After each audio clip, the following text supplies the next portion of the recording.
Right, and staying on the story, the families of 38 Indians are mourning their untimely death.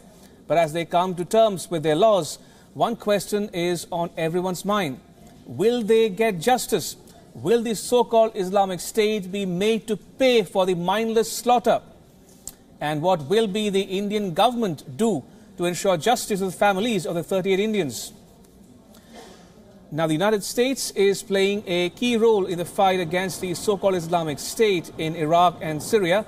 Why is India shying away from joining the war against the so-called Islamic State? Should India join? Now, these are the questions that are agitating many a mind here in India on a day when the remains of 38 Indians have been brought back home. So that's the story we are tracking here on WION this moment. And questions do remain and agitate many a mind in South Asia today. The question is, will they get justice? Will the so-called Islamic State be made to pay for the mindless slaughter, including that of the 40 Indians who went missing in Iraq in June of 2014? Also, what will the Indian government do to ensure justice to the families of those 38 Indians?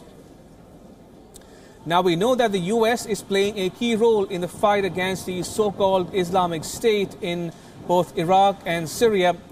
But why is India shying away from joining this war against the Islamic State? More importantly, should India be joining this war at all?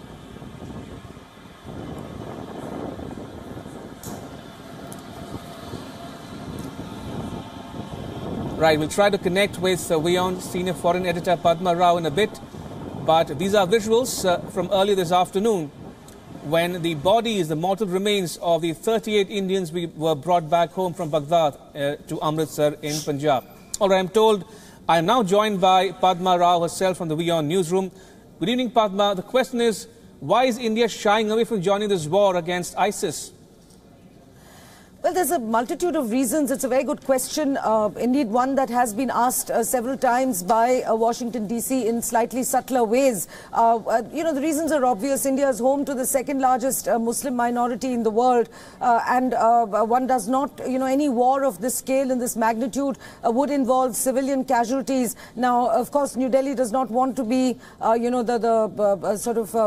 of that kind of war, because it will lead to a backlash, perhaps among the Muslim population of India. Also, the other reason is that more than half of our overseas remittances, Ramesh, come from Indians who work in the Gulf. And the largest expat community of workers in not just the Gulf, indeed the Middle East, is the Indian community. So these are also reasons why India is reluctant to take any more severe action in the Gulf. Then there is a feeling that countries like Iraq and Syria are not exactly, in the hub of where these remittances come from. They're on the periphery. So this tragic incident happened in Mosul, which is in Iraq. So these countries have, India has just stopped, has just issued travel advisories. And even there's not a lot that India can do to actually prevent people leaving semi-urban and rural areas of India where there is little employment and where there aren't too many job prospects. So people will go and will travel abroad as long as the situation on the ground in India remains thus. Now, to the question whether India should join or shouldn't join the US war led war against terror, there is a larger question of India profiling itself as the emerging superpower, a global power of responsibility. Now, with rights come naturally responsibilities, and sooner or later India will be asked to take on larger roles in the international arena, even as far as wars are concerned.